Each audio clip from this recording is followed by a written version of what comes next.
Welcome to I dream. నేను మీ Surekha. AI medicine రంగంలో కూడా చాలా మార్పులు తీసుకొచ్చింది, చాలా మెరాకిల్స్ చేస్తుందనే చెప్తూ ఉన్నాం. అయితే ఇప్పుడు ఏఐ ద్వారా తల మార్పిడి అనేది వింటూ ఉన్నా జరగబోతుంది అని అంటున్నారు. అసలు దీని గురించి వివరంగా తెలుసుకుందాం. ఈరోజు మనతో పాటు ఉన్నారు ప్రముఖ న్యూరో సర్జన్ డాక్టర్ రంగనాథన్ గారు. వారితో మాట్లాడదాం దీని గురించి. నమస్కారం సార్. సార్, మెడికల్ ఫీల్డ్లో ఏఐ, రోబోటిక్స్ ఇవి మ్యాజిక్ చేస్తోంది అనేది అందరికీ తెలిసిందే. ఇటు పేషెంట్స్ కానీ డాక్టర్స్ కానీ ఇద్దరు ఇష్టపడుతున్నారు, అది కంటిన్యూ అవుతుంది సార్. రీసెంట్గా ఒక వీడియో బాగా వెళ్తోంది, ఈ న్యూస్ బాగా వెళ్తోంది సార్. నేషనల్ లెవెల్ మీడియా నుంచి లోకల్ మీడియా వరకు వెళ్తోంది సార్. ఏంటి అంటే తల మార్పిడి జరుగుతోంది అంటున్నారు సార్. ఏంటి సార్ అసలు ఇది? Is it possible sir? ఇప్పుడు తల మార్పిడి ఆర్టిఫిషియల్ ఇంటెలిజెన్స్ ద్వారా, హ్యూమన్ ఇంజనీరింగు, అదే కాకుండా మెడికల్ న్యూరో సైన్సెస్ విప్లవం అన్నది ఇంతమంది మాట్లాడుతున్నారే. ఎందుకంటే మన పురాణాలను ఎప్పుడో చెప్పుకున్నాయి. ఎందుకంటే ఒక శివుడికి కోపావేశుడయ్యి పార్వతి గారిని చూడడానికి వెళ్తున్నప్పుడు వాళ్ళ ఇంటి దగ్గర పిండితో చేసిన నలుగు పిండితో అమ్మ చేసినటువంటి ఒక వ్యక్తి కూర్చున్నాడు, వినాయకుడు. ఈయన కోపాద్వేషంతో దాన్ని త్రిశూలంతో తునిమేశాడు. ఈ స్టోరీ అందరికి మనకు తెలుసు. ఇంకా ఆమె అలకపండు పాయింట్ మీద కూర్చున్నారు. ఆ పిల్లాడిని నేను ఎంతో ప్రాణపాదంగా చూసుకున్నాము, మీరు తుంచేశారు. ఇంకా మరి శివుడికి తప్పలేదు. సో అందుకని ఏం చేశారంటే, ఉత్తరంగా ఎవరైతే తలబెట్టి ఎవరైనా పడుకుంటే ఆ తల తీసుకురండి అని బట్టలు పంపించాడు శివుడు. ఒక్క ఏనుగు అలిసిపోయి ఉత్తర దిశలో తలబెట్టి పడుకుందట. అక్కడ మరి ఎందుకంటే రాజుగారు మహానుభావుడు చెప్పిన దాన్ని ఆలోచన చేయడానికి లేదు కదా.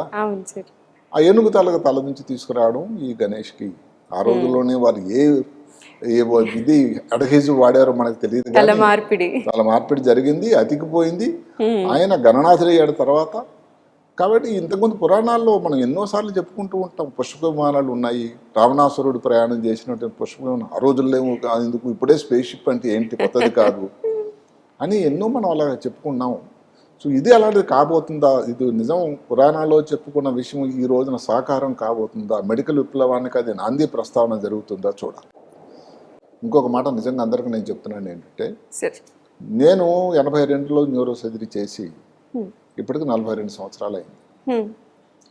మాకు ఉండేటువంటి అభిప్రాయాలు, దాని మీద ఉన్నటువంటి సమాచారం, మెదడులో ఉండే కణాలు, న్యూరాన్స్, వాటి గురించి కొన్ని నిర్దిష్టమైన సమాచారం మా దగ్గర ఉంది.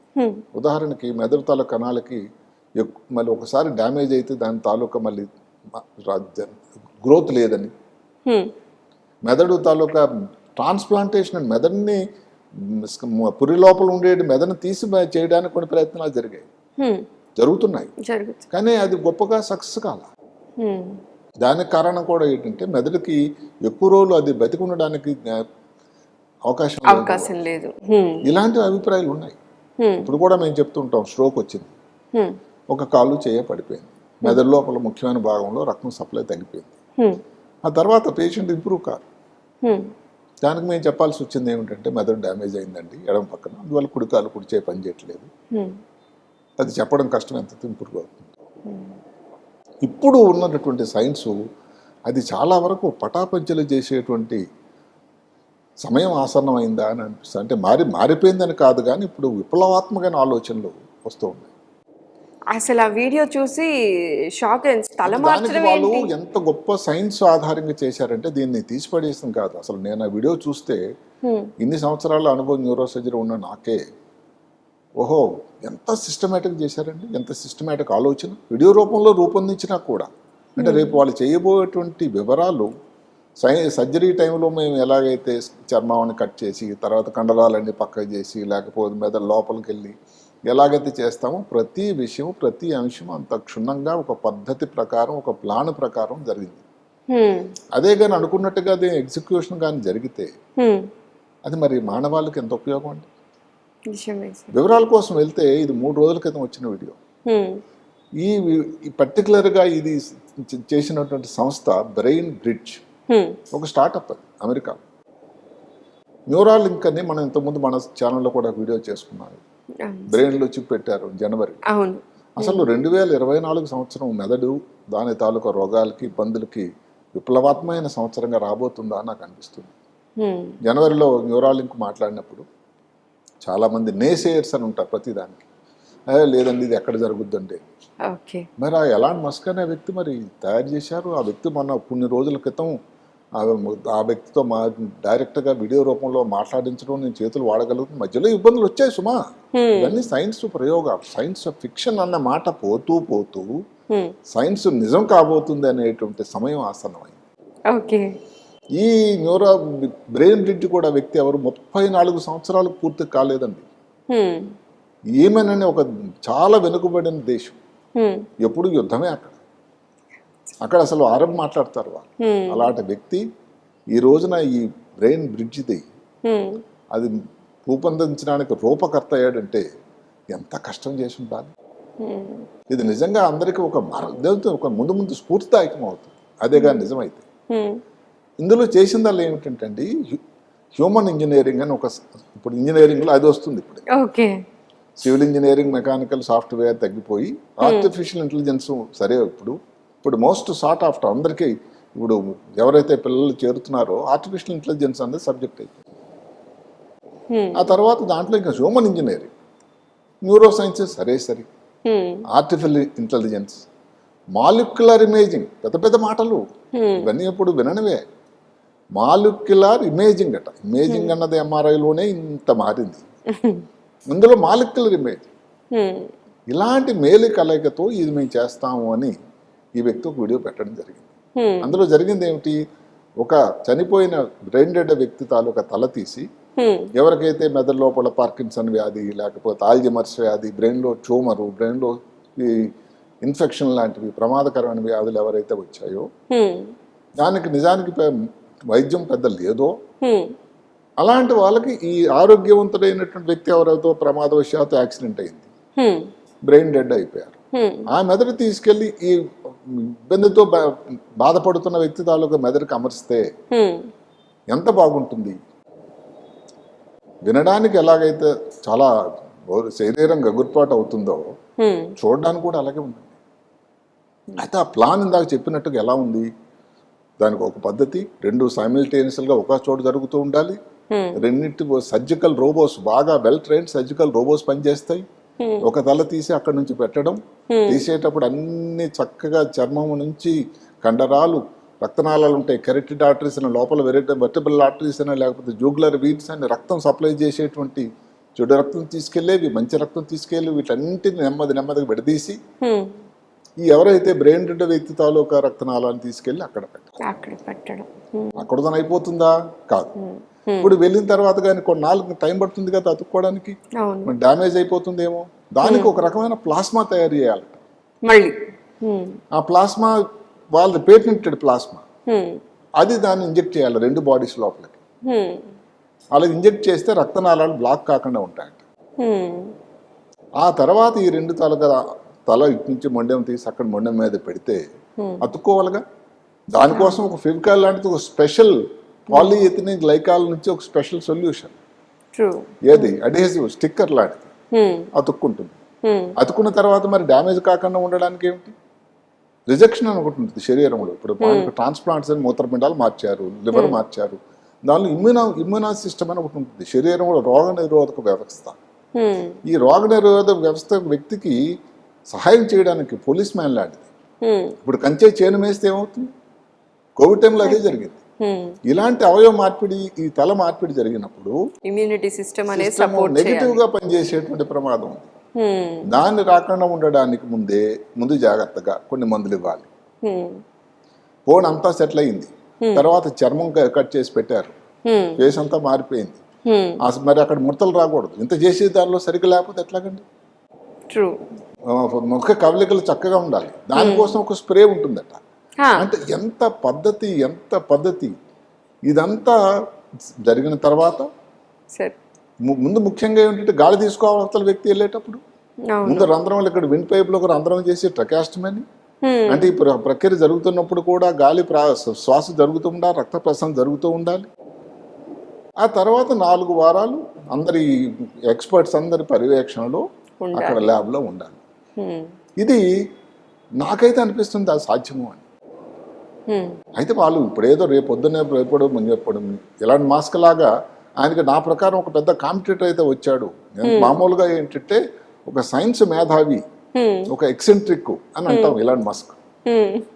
ఆయనకి ఇప్పుడు కాంపిటేటర్గా ఈ వ్యక్తి అవతరించాడా. ఆయన పేరు హష్మి గాలి. ఎక్కడో ఏమన్లో వాళ్ళ నాన్న రైతు అట్టండి అక్కడ. ఎలా మారిపోయింది చూడండి జీవితం. అంటే ఆ చెప్పగలగడం, ఆయన ఒక సోషల్ గొప్ప communicator, science communicator, molecular scientist, neurosurgeon కాదు ఆయన. కానీ ఈ బ్రెయిన్ బ్రిడ్జ్ స్టార్టప్ కోసం ఆయన ముఖ్యంగా ఉండేటువంటి అతని పేరే ప్రస్తుతానికి తెరపైకి వచ్చింది. మిగతా వివరాలు ఎవరు న్యూరోసర్జన్ టీంలో ఉన్నారని మాకు చాలా వివరాలు తెలియాల్సింది. ఒక సంతోషం ఏంటంటే వాళ్ళు ఏదో చెప్పేది రేపొద్దున అయిపోతుందని చెప్పలేదు. దీనికి ఈ ఆర్టిఫిషియల్ ఇంటెలిజెన్స్ ఉపయోగం ఏంటంటే ముందు కేసులు ట్రై చేసినప్పుడు ఏదో తప్పు అయింది అనుకోండి, ఆ తప్పు మళ్ళీ చేయకూడదు. చూసారా, మానవులు ఇంతకుముందు మేము మళ్ళీ మిస్టేక్ చేయకూడదు అనుకునేది ఆర్టిఫిషియల్ ఇంటెలిజెన్స్ ద్వారా మెమరీ అంత బాగుంటుంది. అలాంటివన్నీ సర్దుకొని అల్టిమేట్గా 10 సంవత్సరాలు 8 సంవత్సరాల తర్వాత రాబోయే నికరమైన ప్రోడక్ట్ ఏదైతే ఉందో చాలా గొప్పగా ఉంటుంది, అద్భుతంగా ఉంటుంది, మానవాళి కోసం ఎంతో ఉపయోగకరంగా ఉంటుంది. ఈ న్యూరో డెజనరేటివ్ డిజీజ్కి ఏ మందులు ఇచ్చినా పూర్తిగా క్యూర్ అంటూ ఇంతవరకు లేదే. ఎన్నో ట్యూమర్లు వచ్చేటట్టయితే అసలు ఏం చేతుల హ్యాండ్స్ అప్ పరిస్థితి, ఎన్ని కీమోథెరపీ ఇచ్చినా కూడా ఉపయోగం లేదు, రోబోట్స్ ద్వారా ఇది జరగబోతుంది అని ఒకప్పుడు ఇంతకుముందు వీడియో చేశాం. రాయ్ కుర్వేల్ అని, అంటే 2034 కల్లా మనిషికి మరణం లేదా అని. మరి అప్పుడు అనుకున్నాం ఎలాగ ఇదేదో వీరబ్రహ్మం గారి వాక్యాలు నేను చెప్పాను, పుట్టిన ప్రతి శ్రీకృష్ణ పరమాత్మ కూడా చెప్పాడు పుట్టిన ప్రతి జీవి గిట్టాలి అని. మరి అలాంటిది ఇప్పుడు సైన్స్ అన్నది దానికి అతీతంగా మారబోతుందా? అంటే ఇలాంటి విషయాలను చూస్తూ ఉంటే ఒక్క సంవత్సరం 4 నెలల మధ్య విరామంతో ఎన్ని గొప్ప పరిశోధనలు అండి. సార్ ఇలాంటివి చూసినప్పుడు ఒక న్యూరో సర్జన్ గా మీకు ఏమనిపిస్తుంది సార్? అంటే చాలా మంచి జరగబోతుంది మనిషికి, మానవాళికి. మెదడుకు సంబంధించి రక్తనాళాలు లేకపోతే వెన్నుపాము యాక్సిడెంట్ అయిపోయిందండి ప్రమాదవశాత్తు, తన తప్పిదమవచ్చు లేకపోయినా కూడా కాలు చేతులు అచేతనం అయిపోయి అసలు వ్యక్తి జీవితాంతం అలాగే ఉండాల్సినటువంటి ఒక 30 సంవత్సరాల యంగ్ ఫెలో ఫ్యామిలీ అంతా వాళ్ళ మీద డిపెండెంట్స్, రోడ్లు ఇప్పుడు 4 lanes 6 lanes రోడ్స్ వచ్చాయి, ప్రమాదాలు ఎక్కువైనాయి. అలాంటప్పుడు ఇలాంటి వాళ్ళకు ఉపయోగం. అయితే దీనిలో కూడా లిమిటేషన్స్ ఉన్నాయి. ముందు ఎంత ఖర్చుతో కూడుకున్నది, ఎంతమంది దానిని చేయించుకోగలరు, అయితే దానికి సరిపోయిన వాళ్ళు ఉంటారు. ఇందులో కాంప్లికేషన్స్ ఏమైనా మేజర్ కాంప్లికేషన్స్ అంటే ఇంకా పేషెంట్ మీద అంటూ చేయలేదు కాబట్టి రిజెక్షన్ మెయిన్గా ఉంటుంది. చేసేటప్పుడు ఏమైనా బ్లీడింగ్ ఏమైనా అయిందా, ఉన్నాయి ప్రాబ్లమ్స్. కాంప్లికేషన్ గురించి వాళ్ళు పేషెంట్ మళ్ళీ మారుతుంది కదా ఒకవేళ సక్సెస్ అయితే థియరిటికల్. ప్రస్తుతానికి ఇది ఒక వ్యక్తి మీద చేసినటువంటి విషయం కాదండి, ఒక ప్రయోగాత్మకం. ఇక్కడ చేసిన ప్రయోగం రేపు ఫ్యూచర్ లో మనిషి మీద సక్సెస్ అవుతుందా అంటే నిజంగా అవుతుందా? అంటే చేసే పద్ధతిని బట్టి నాకైతే అనిపిస్తుంది చాలా పాజిటివ్. మామూలుగా నేను ఆశావాయి, అంటే ఏది కూడా క్లోజ్ చేసుకుంటే సైన్స్ ఇంత ప్రగతి ఇన్ని మందులు వస్తాయి అనుకున్నా. ఇప్పుడు కోవిడ్ వచ్చిందండి, కోవిడ్ వచ్చినప్పుడు అసలు ఇంకా మరి సెకండ్ వేవ్ తర్వాత ప్రపంచం అంతా అంతరించిపోతుంది, మనిషి ఎవరు ఉండరు అని అనుకున్నాం. మరి ఏమైంది? అదే కాకుండా మీరు అప్పుడు ఇంక చిన్నవాళ్ళే ఉంటారు, స్టార్ ట్రెక్ అని ఒక సీరియల్ వచ్చేది, మేము చిన్నప్పుడే వచ్చింది. అప్పుడు స్టార్ ట్రెక్ సీరియల్లో అది ఎలాగా విజన్ చూడండి, ఒక స్పేస్ స్టేషన్ చంద్రుని మీద ఉంటుందని, అక్కడికి వెళ్ళి మనుషులు కొన్నాళ్ళు నివసించి అక్కడ వాకింగ్ చేస్తారని అందులో ఉంది. మరి ఇప్పుడు సాధ్యమైంది కదండి. అలాగే ఎన్నో జరుగుతున్నాయి సంఘటనలు.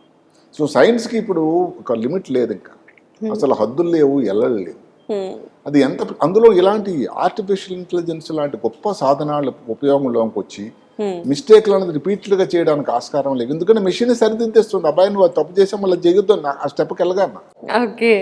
అసలు మీరు వీడియో ఎవరన్నా చూసినట్టయితే ఆ పద్ధతి, ఆ సిస్టము, ఆ స్టెప్ బై స్టెప్ ఎక్కడ కూడా తొందరపాటు లేకుండా ప్రతి దానికి ఒక ఆలోచన, సొల్యూషన్, దానికి అతుక్కోవడానికి ఒక అడ్వైజివ్, లేకపోతే తర్వాత స్ప్రే లేకపోతే మళ్ళీ ఇబ్బంది, ఇన్ఫెక్షన్ వచ్చేస్తుంది అనుకోండి, ముక్క కవలకి ఒక స్ప్రే ఉంటుందట, ఏదో స్కిన్ పెట్టిన తర్వాత అంటే వాడు నార్మల్గా ఉండాలి. అంత ప్రతి మెటిక్యులస్గా వెంట్రుక వాసి డీటెయిల్స్కి వాళ్ళు చేసిన అటెన్షన్ నేను అనుకోవడం వాళ్ళు సక్సెస్ అవుతారు. అయితే మనం ఇప్పుడే తొందరపడడానికి అవకాశం లేదు. ముందు అయితే ఇంకా ఇలాంటివి వస్తాయని మానవాళికి చాలా మంచి జరుగుతుందని నా ఆలోచన. నిజంగా ఇలాంటివి సక్సెస్ అవ్వాలి, ఏఐ ద్వారా ప్రతి ఒక్కళ్ళకి కూడా అంటే ట్రీట్మెంట్ లేక మరణించే శాతం పూర్తిగా పోవాలి. ఆల్రెడీ కొన్ని రంగాల్లో మనం సక్సెస్ఫుల్ గా వెళ్ళిపోతుంది స్ట్రోక్ అని వచ్చేది. ఇప్పుడు ఎక్కడో చిన్న దూర ప్రాంతం అనుకోండి, ఎక్కడో గుంటూరు దగ్గర, లేకపోతే ఎక్కడో తెలంగాణలో మహబూబాబాద్ దగ్గర చిన్న పల్లెటూరు స్ట్రోక్ వచ్చింది. వ్యక్తులు హైదరాబాద్ వచ్చేసరికి 6 గంటలు 10 గంటలు అయిపోయేసరికి పుణ్యకాలం కాస్త అయిపోతుందని మేము చెప్పేవాళ్ళం కాలం. ఇప్పుడు అక్కడ జరిగిన తర్వాత సిటీ స్కాన్ ఎంఆర్ఐ లోడ్ చేసి ఇక్కడ ఆర్టిఫిషియల్ ఇంటెలిజెన్స్ సౌకర్యం ఉండేటువంటి స్ట్రోక్ టీంకి ఇక్కడ నుంచి వాళ్ళకి మెసేజ్ అండి, మీరు ఈ మందు ఇవ్వండి సరిపోతుంది, హైదరాబాద్ వరకు రాక్కర్లేదు. ఆర్టిఫిషియల్ ద్వారా ఎక్కడెక్కడ ఉన్నాయి ఫెసిలిటీస్ అంటే ఇప్పుడు యాంజియోగ్రామ్ చేయాలి, లేకపోతే డిఎస్ఎం ఉండాలి, ఎక్కడ ఉంది, ఏమిటి, ఎంత దూరంలో ఉంది, ఏ దిశలో వెళ్తే చూడండి మారిపోయింది, ఎంత దూరం మారింది. అందువల్ల ఆర్టిఫిషియల్ ఇంటెలిజెన్స్ తాలూకా ఔన్నత్యం ఉపయోగం మెడికల్ ఫీల్డ్లో కూడా చాలా చాలా రాబోతుంది. ఇంకా ఫ్యూచర్లో ఇంకా బోల్డ్ అని మెరాకిల్స్ చేయాలి. ట్రీట్మెంట్ లేక చనిపోయే పేషెంట్స్ అసలు ఉండకూడదు అని మనస్ఫూర్తిగా కోరుకుందాం. తప్పకుండా అందరం కోరుకోవాలి. ఈ వీడియో ఈ సమాచారం విన్న తర్వాత చాలా స్ఫూర్తిదాయకంగా అనిపించింది సార్. నాకు మీరు మాట్లాడుతున్నప్పుడే ఆనందం కనిపిస్తుంది సార్. నిజంగా అది సక్సెస్ అవ్వాలి అని మీరు ఎంత కోరుకుంటున్నారో మీరు మాట్లాడుతున్నప్పుడే తెలుస్తుంది. బ్రెయిన్లో క్యాన్సర్ ఆపరేషన్ చేసామండి 6 నెలల్లోనో లేకపోతే సంవత్సరంలోనో అని చెప్పడం ఎంత విషాదకరమైన విషయం. అలాంటి ఒక చెట్టును నిలువునా కట్ చేసినట్టే కదా. దానికి బదులుగా ఇప్పుడు ఇదేగానే ఉంటే అది ఎంతమంది ఎన్ని చోట్ల ఇది చేయగలరు, ఇంకా చాలా చాలా వివరాలు కావాలి మనకి. కానీ అది ఒక ఇన్ ప్రిన్సిపల్ ఒక నమూనా మాత్రం చాలా గొప్పగా కాబోతుందని. Okay, thanks for your valuable time sir. నమస్కారం. నమస్కారం.